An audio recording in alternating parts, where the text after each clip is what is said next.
Hello students, myself Shipra Agrawal and today we are going to do class 9th English grammar book subject verb agreement or subject verb concord. Subject verb agreement. Students, in this area most of the students face difficulties. So it is in your syllabus. You have like gap filling, editing, omission, and for answering all these questions it is very important to know the concept of subject verb concord or subject verb agreement. Both are same. Now what is subject verb concord and what are the rules regarding it? That we are going to discuss in this video. Let's start with the help of example. So first of all, we'll know what is subject verb concord and first what is subject. Subject, by that you all know it is the doer of the action. One who performs the action, he, she, it, whomsoever is a subject. And now second question arises, what is verb? Verb is the thing or work or action. So the subject is performing the action and the action is the doing work whatever the subject does.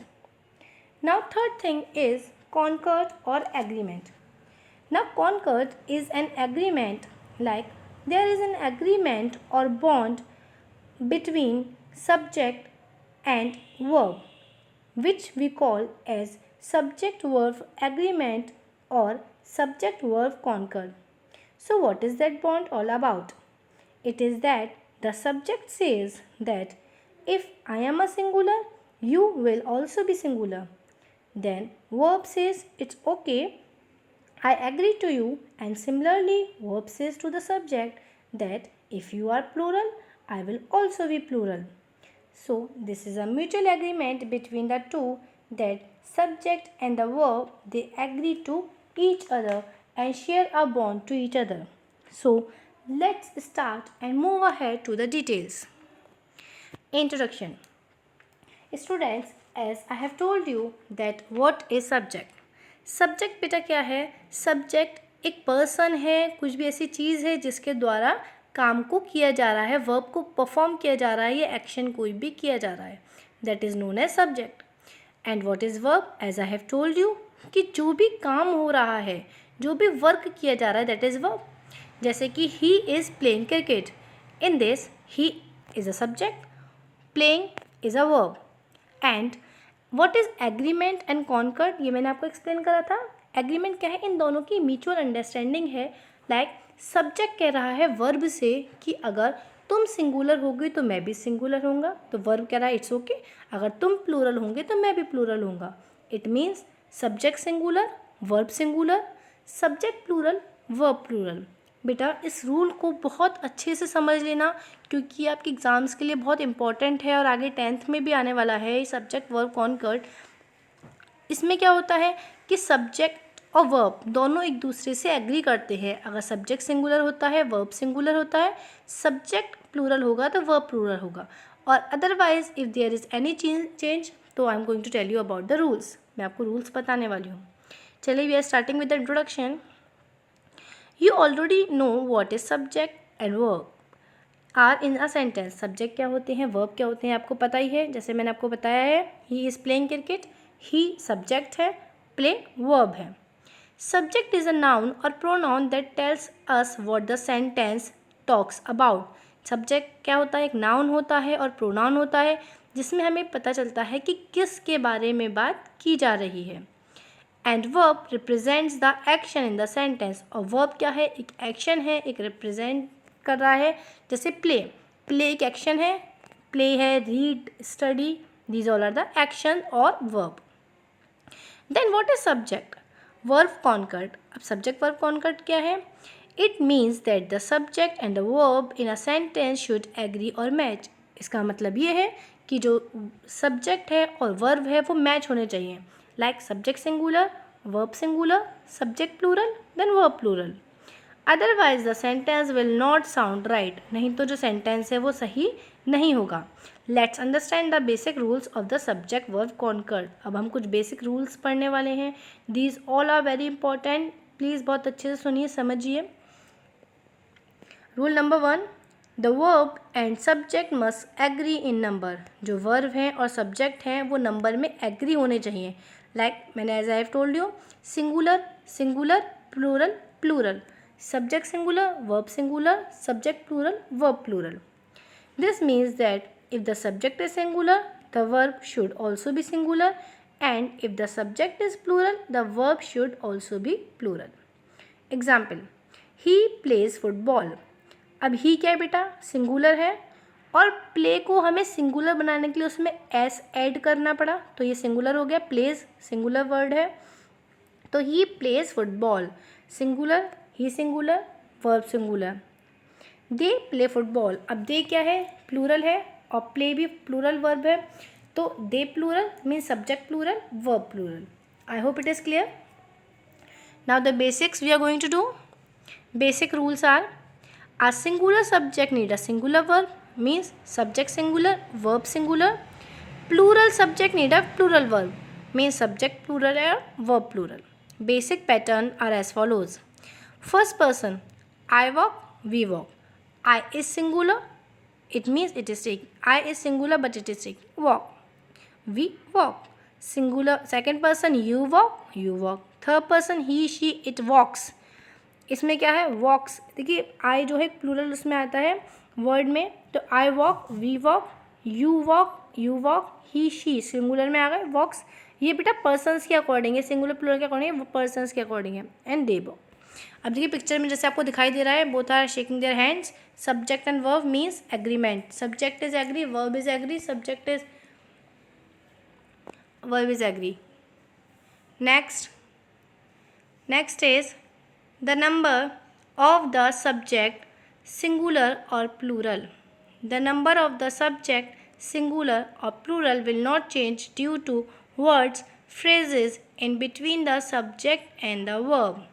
Means the number of the subject, देखिए बेटा number subject के अगर singular है, like एक चीज़ की बात कर रहे हैं, या प्लूरल एक से ज़्यादा की बात कर रहे हैं, will not change due to words, वो बदलेगा नहीं in between the subject and the verb, verb और सब्जेक्ट के बीच में। देखिए एग्जाम्पल से समझिए, एग्जाम्पल से बेटर समझ में आएगा। First number, one of the glasses is empty. Here since the subject is one, the verb should be is. अब देखो बेटा क्या है यहाँ पे, वन हमें किससे लेके चलना है, हमें सब्जेक्ट से लेके चलना है, ग्लासेस से लेके नहीं चलना है। ग्लासेस तो क्या है, एक से ज़्यादा है, बट हमें ग्लासेस से लेके नहीं चलना है। वर्ब किसके संग एग्री करनी चाहिए, सब्जेक्ट के संग।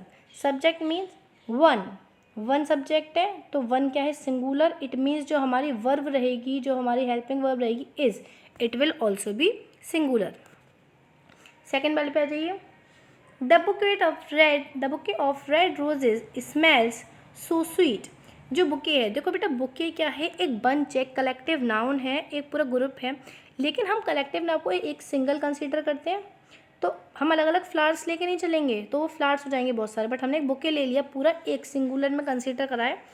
Of the red roses smells. अब देखो वर्ब को सिंगुलर बनाने के लिए आपको पता है उसमें एस लगाना पड़ता है, तो क्या आ जाएगा, smells so sweet. Here since bouquet is a subject, bouquet क्या है, सब्जेक्ट है, एंड नॉट रोजेज। रोजेज के बारे में हम बात नहीं कर रहे हैं, हम किसके बारे में बात कर रहे हैं, सब्जेक्ट के बारे में। The verb should be smells not smell. Verb क्या होनी चाहिए, स्मेल्स होनी चाहिए, क्योंकि क्या करना है हमें, सब्जेक्ट से वर्ब को एग्री करना है। मीन्स सब्जेक्ट क्या है हमारा, बुके, बुके हमारा सिंगुलर है, तो हमारी जो वर्ब रहेगी that will also be singular, means smells. Rule number third, subjects that are joint by and in a sentence use a plural verb. कोई भी सब्जेक्ट जॉइन किया जा रहा है एंड से, अगर एंड आ जाता है किसी भी सेंटेंस में, सब्जेक्ट को जॉइन किया, यूज़ अ प्लूरल वर्ब, उसमें प्लूरल वर्ब आएगा। Subjects that are joined by either or neither nor, अगर आइदर और नेदर नॉर से यूज़ किया जा रहा है तो यूज़ अ सिंगुलर वर्ब, तो उसमें क्या आएगा, सिंगुलर। बेटा ये कुछ रूल्स हैं, इन्हें और सेंटेंसेस से कंपैरिजन मत कीजिएगा। These are the rules of subject verb concord only, ये सब्जेक्ट वर्ब कॉन्कर्ड के ही रूल्स हैं, ये आपको समझने हैं बहुत अच्छे से। देखो पहला रूल आपको पता चल गया, सब्जेक्ट और वर्ब एक दूसरे से एग्री होने चाहिए, means subject singular, verb singular, subject plural, verb plural. Second समझ गए कि सब्जेक्ट से ही एग्री करना है, चाहे ग्लासेस दे रखा हो उसके पास में या रोजेस दे रखा हो, that does not matter. Number third, subject that are joined by and in use a plural verb. अगर एंड है तो प्लूरल वर्ब आएगा, वहीं अगर नाइदर नॉर, आइदर और नहीं आया तो अगर आइदर और नाइदर नॉर आएगा तो वहाँ पे क्या होगा, सिंगुलर रहेगा। इस चीज़ को बेटा बहुत अच्छे से माइंड में सेट कर लीजिए। एग्जाम्पल, राधा एग्जाम्पल दे रखा है, Radha and Meera are coming together. जो राधा है और मीरा मीन्स राधा और मीरा दोनों की बात की जा रही है ना, तो दोनों मीन्स दोनों हो गए, it means two and it is plural, subject plural हो गया। तो सब्जेक्ट प्लूरल होगा तो आपका जो वर्ब है वो भी प्लूरल रहेगा, it means are. Clear. Next हम बात करते हैं second, neither Akshay nor Rohit is coming home. ना तो अक्षय आया ना ही रोहित आया है घर पे, तो दोनों में से कोई भी नहीं आ रहा है, मीन्स सिंगुलर हो गया। सिंगुलर मीन्स एक सिंगल पर्सन, तो वर्ब हमारा सिंगुलर से एग्री करना चाहिए। सिंगुलर मीन्स इज, अब यहाँ पे क्या आएगा, इज। क्लियर। ना तो अक्षय, ना ही उसने किया और ना ही रोहित, दोनों में से कोई भी घर नहीं आ रहा है, क्यों एक पर्सन की हम बात कर रहे हैं तो it will be singular. Next my dad और मॉम इज़ अराइविंग टुडे। अब देखिए बेटा इन सेंटेंसेस को बहुत अच्छे से समझिएगा, बहुत ज़्यादा इंपॉर्टेंट है ये। सबसे पहले देखो जैसे फर्स्ट सेंटेंस था, एक बार और मैं इस चीज़ को समझा देती हूँ, otherwise you will be confused about it. First sentence में एंड किस चीज़ को रिप्रेजेंट करता है, दोनों को, मीन्स दोनों ऐड होने चाहिए, दोनों ही आने चाहिए, दोनों के बारे में बात की जा रही है, तो हमारा क्या रहेगा, प्लूरल, क्योंकि ये सब्जेक्ट हमारा प्लूरल हो गया। सेकंड, नाइदर नॉर आइदर और हमारे सिंगुलर सेंटेंसेस के लिए यूज़ किया जाता है, ना तो ये और ना ही ये, मीन्स दोनों में से कोई भी नहीं है, तो ये क्या रहेगा बेटा, singular. I hope it is clear. My dad और my mom is arriving today, और का मतलब है या तो मेरी मम्मी आ रही है या मेरे पापा, कोई एक ही आ रहा है।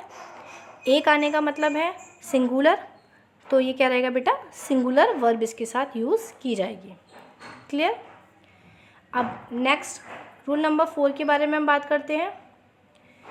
The verb in a sentence containing or either और neither nor agrees with the noun or pronoun closest to it. अब बेटा इस रूल को भी बहुत अच्छे से समझना, बहुत इंपॉर्टेंट रूल है ये। जब भी हमारा जो सेंटेंस है उसमें नाइदर नॉर आइदर और आता है तो वो किससे एग्री करता है, प्रोनाउन और नाउन से जो उसके पास में हो। Clear.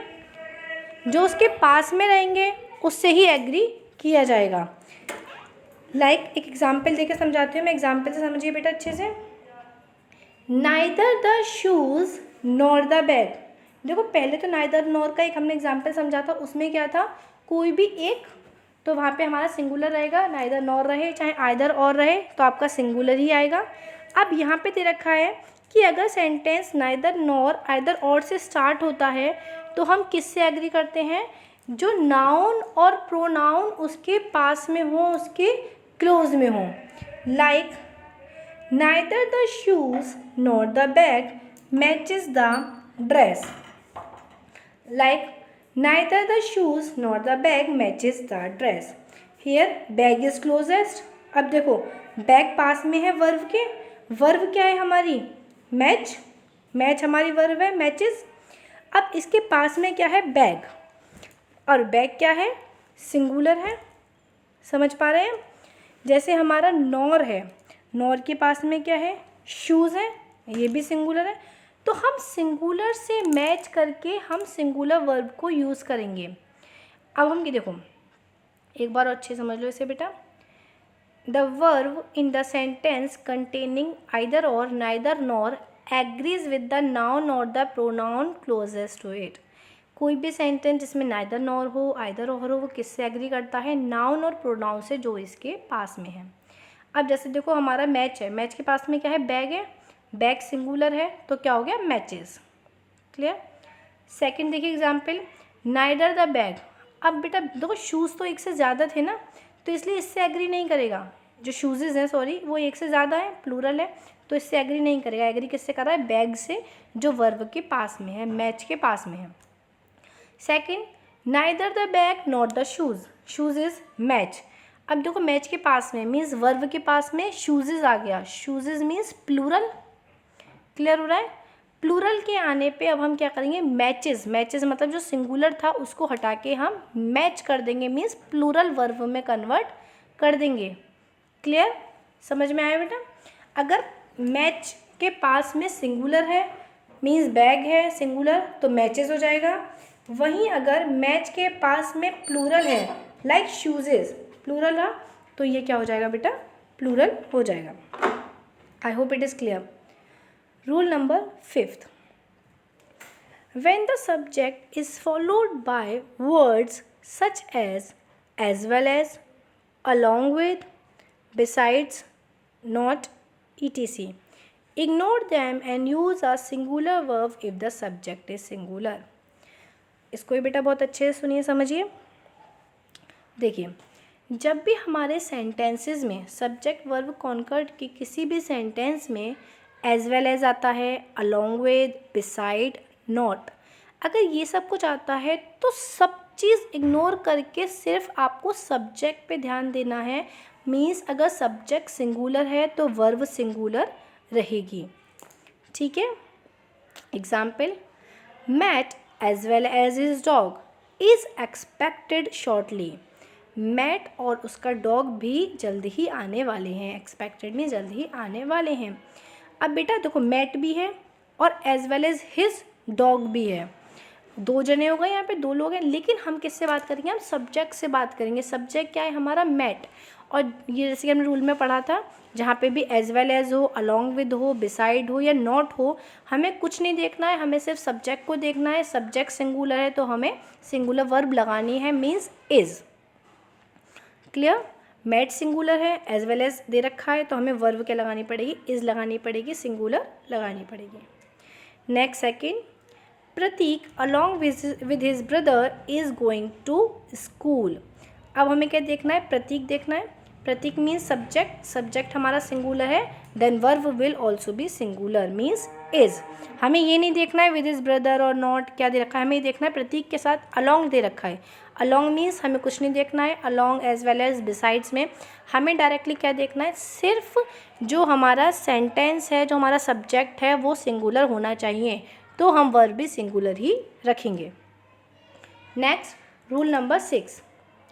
In sentences that begin with here, there are true subject usually followed the verb. किसी भी सेंटेंस की स्टार्टिंग अगर here, there से होती है तो the true subject usually follows the verb. तो जो सब्जेक्ट है वो वर्ब को फॉलो करेगा। जैसे एग्जाम्पल देखिए, here are the chocolates. Chocolates क्या है? हमारा सब्जेक्ट है। चॉकलेट्स प्लूरल में आता है और सब्जेक्ट्स है, इट मीन्स आर। क्या आएगा यहाँ पे? Are means plural. Subject chocolates is it is plural, then are will also be means verb will also be plural. Second number, there is a big puddle on the road. Puddle, there is a big puddle on the road. अब देखिए puddle is a singular verb, singular से हमारा singular subject है, तो हमारी जो verb है that will also be singular, means is. ध्यान रखिए बेटा, chocolates plural, are it is plural, means subject plural, verb plural. वहीं अगर puddle it is singular, then सब verb will also be singular, means it is, sorry नहीं is. Now come to the next rule, rule number 7. In sentences that include sum of money, periods of time or distance, etc. as a unit, use singular verb. But it is also very much important. Listen it carefully. जब भी हमारे किसी भी sentence में अगर हम पैसों की बात कर रहे हैं या किसी टाइम की बात कर रहे हैं, अदरवाइज़ हम किसी डिस्टेंस की बात कर रहे हैं, मीन्स दूरी की बात कर रहे हैं, इन तीनों को ध्यान में रखते हुए हमारा क्या रहेगा? सिंगुलर वर्ब रहेगा। चाहे कुछ भी सेंटेंस बोल रहा हो, चाहे आपको प्लूरल लग रहा हो या कुछ भी लग रहा हो, it will be singular only. अगर if it is giving sum of money, period of time और distance is giving the sentence the verb will be singular. For example, 500 rupees is a high price to pay. Now you can say कि ma'am इसमें तो रुपी में S लगा हुआ है, but doesn't matter, कितना भी हो, 500 मीन्स बहुत सारा भी है, डजेंट मैटर, हमें सिंगुलर ही लगाना है. क्लियर, ध्यान रखिएगा. 62 years is the minimum age of retirement. Now you can से ma'am 62 more than 1, otherwise years more than 1, it will be plural. That doesn't matter, leave it out. If it is giving, as we all know, period of time means 62 years, then we will use singular verb. Third number, 10 kilometers is too far to walk. 10 और kilometres को आप देखेंगे तो आप कहेंगे ma'am it is plural, but doesn't matter, as you all know, sum of money, period of time and distance. With all these three things we will use singular verb means is. Clear? चलिए come to the next point. Rule number 8. In the case of words such as a lot of, all, some, etc. in a sentence, pay attention to the noun after of. If the noun after of is singular, then use a singular verb. If plural, then use a plural verb.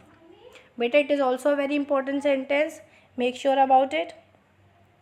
अगर किसी भी sentence में जहाँ पे भी all है या of है, तो उस जगह अगर ऑल है और सम है, तो वहाँ पे अगर ऑफ दे रखा है तो बेटा ऑफ के बाद जो हमारा सब्जेक्ट कह रहा है हमें उससे ही एग्री करना है. अगर सब्जेक्ट सिंगुलर है then verb will be singular. अगर सब्जेक्ट प्लूरल है then verb will be plural. कहाँ पे? जहाँ पे हमारा ऑल दे रखा है, अदरवाइज सम दे रखा है. Sum of, all of. इसके बाद जो भी आपका वर्ब बोल रहा है it will be there. Like all of the, देखो ऑल ऑफ आ गया.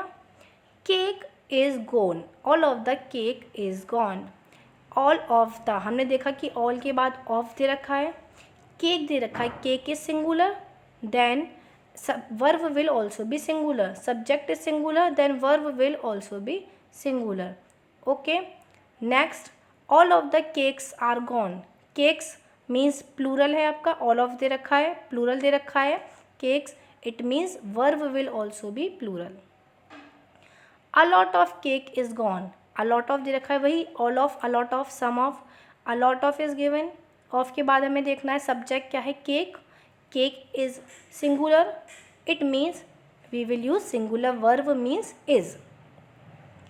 A lot of the cakes are gone. Cakes means plural आ गया, then verb will also be plural means we will use are. Next, some of the cake is gone. Some of, as we all know according to the rule, cake means plural, cake means singular, is will be also be singular, is will also be singular means singular subject includes singular verb. ये बहुत important rule है बेटा subject verb conquered का, कि अगर if in the sentence subject is singular, verb will be singular, verb is plural, subject will be plural. इसको बहुत अच्छे से ध्यान रखिएगा.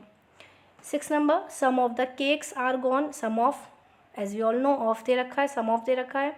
Cakes means plural, then we will use plural verb are. Now come to the rule number 9. In the case of collective nouns such as group, population, family in a sentence, the verb can be singular or plural depending on their use of the sentence. बेटा ये बहुत important है, इसमें आपको कोई भी tension लेने की ज़रूरत नहीं. सबसे इजी कॉन्सेप्ट है इसका. देखिए, जहाँ पे भी ग्रुप दे रखा है, पॉपुलेशन दे रखा है, फैमिली दे रखा है, वहाँ पे आप सिंगुलर भी लगा सकते हैं, वहाँ पर आप प्लूरल भी लगा सकते हैं. डिपेंड करता है कि आप किस तरीके का सेंटेंस बोल रहे हैं या क्या कहना चाह रहे हैं. For example, most of my family is here. यहाँ पे हम इज़ भी लगा सकते हैं और आर हेयर भी लगा सकते हैं, मीन्स आर भी लगा सकते हैं. Singular we can use singular verb also and we can use plural verb also, but it depends on the sentence that what we are going to say और what we are going to write. Second number, half of the population was against the bill और were against the bill. As I have told you already, population is given over here. For that we can use singular or we can use plural also. Both will be right.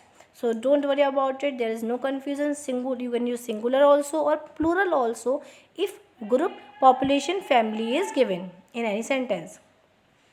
Next, rule number 10. In rule number 10, it is also very important rule beta. Nouns such as mathematics, civics, news, etc. While plural in form, देखो बेटा ये जो आपके words हैं, word से ही पता चल रहा है. लाइक मैथमेटिक्स, ये सिविक्स, न्यूज़, ये सब क्या शो कर रहे हैं? प्लूरल चीज़ को शो कर रहे हैं, प्लूरल वर्ड शो कर रहे हैं इन देयर इटसेल्फ, अपने आप में. But while plural is form, plural formula are singular in meaning and use singular verb. तो ये जो सेंटेंस, ये जो सब वर्ड्स है बेटा, ये शो तो मतलब बोलने में ऐसा लगता है that these are plural, but they are singular in meaning. ये कैसे होते हैं? सिंगुलर होते हैं मीनिंग में. हम न्यूज़ देखते हैं बेटा, तो न्यूज़ में हम बहुत सारी न्यूज़ थोड़ा देख रहे हैं. न्यूज़ एक वर्ड है जो प्लूरल लगता है बट इट इज़ सिंगुलर, लेकिन ये क्या है? मीनिंग में it is singular. Okay, same mathematics and same with the civics also. Number first example से समझिए. I hope it will be clear to you. Mathematics is very difficult for some people. Mathematics S लगा हुआ है बेटा and में. It does not mean कि ये क्या है? प्लूरल. ये लेकिन इसका मीनिंग क्या रहता है बेटा? सिंगुलर रहता है. Mathematics is very difficult for some people. Second number, the news is very saddening. जो न्यूज़ है वो बहुत दुखदाई है, मीन्स बहुत दुखमयी है. उसमें बहुत सैड की बात कर रहे हैं हम, दुख की बात कर रहे हैं. इसमें भी एस लगा हुआ है but it does not mean that it is plural. News, mathematics and civics, these will be singular. Now last rule, it is also very important बेटा, बहुत अच्छे से समझिए. In sentences that expresses a wish, request or contrary to fact, the word were is used instead of was. जब भी बेटा हम कहीं पे भी किसी भी चीज़ के लिए विश शो कर रहे हैं, रिक्वेस्ट शो कर रहे हैं, या इस तरीके का कोई भी सेंटेंस फॉर्म करते हैं, then we will use were in place of was. इसमें वॉज यूज़ नहीं होता. लाइक हम आई के संग हमेशा वॉज लगाते हैं, I was going to Delhi. लेकिन इसमें क्या होता है, हम जहाँ पे भी विश दिखाई दे रही है, जहाँ पे भी विश शो हो रही है, जहाँ पे भी रिक्वेस्ट शो हो रही है, उस जगह पे we will use were. Like there is one sentence example, I wish my sister were happy. मैं विश करती हूँ, इसमें विश आ गया, मेरी सिस्टर क्या हो? हैप्पी हो. अब नेक्स्ट एग्जाम्पल में बता, like I wish I could be I were a bird, या I wish I were reached first. तो बेटा रीच फर्स्ट, इस तरीके के जो सेंटेंसेस हैं इनमें हम वर्ड्स नहीं लगाते हैं, we will use were, because wish request is showing in all the sentence. So students, I hope subject verb concord or subject verb agreement is clear to you. If you find any confusion, you can ask me in the live classes. Otherwise, you can send me message also. Thank you for watching this video. If you have understood, please like and subscribe it. Thank you for watching it. Keep learning. Stay home. Stay safe. Keep connecting.